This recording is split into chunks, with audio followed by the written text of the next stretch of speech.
I'm Terry Pratchett. In fact, I'm probably Terry Pratchett again because you've probably seen me doing one of these things already. In any case, welcome to betweenthelines.co.uk.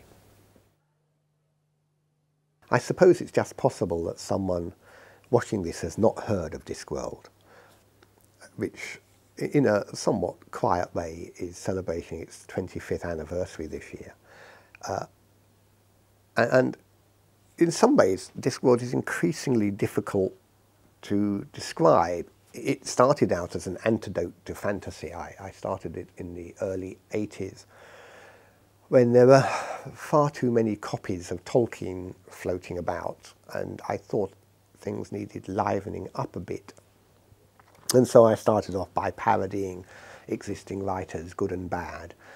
And after a few books, I discovered the joy of plot.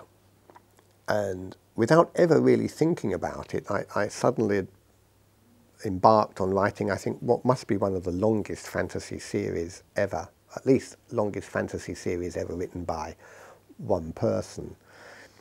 Because including the various little spin-off books, we must be talking about getting on for 35 books now. Discworld has changed a lot over the period.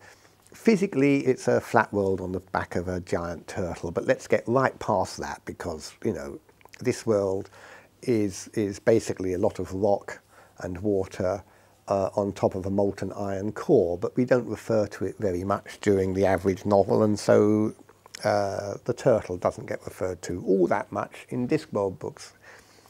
The inhabitants of Discworld are people that we can recognise. How can I put this?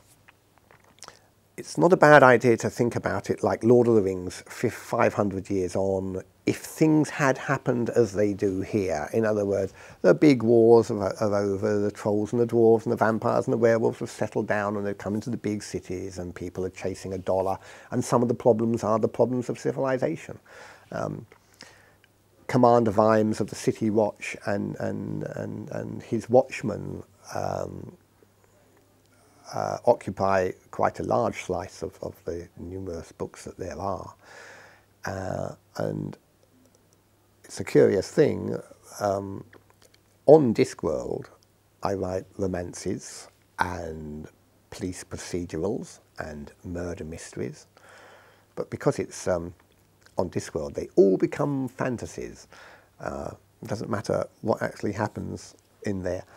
And it's become a huge whiteboard on which I can pursue any particular interests I have. It's been a long haul. It doesn't seem like 25 years ago.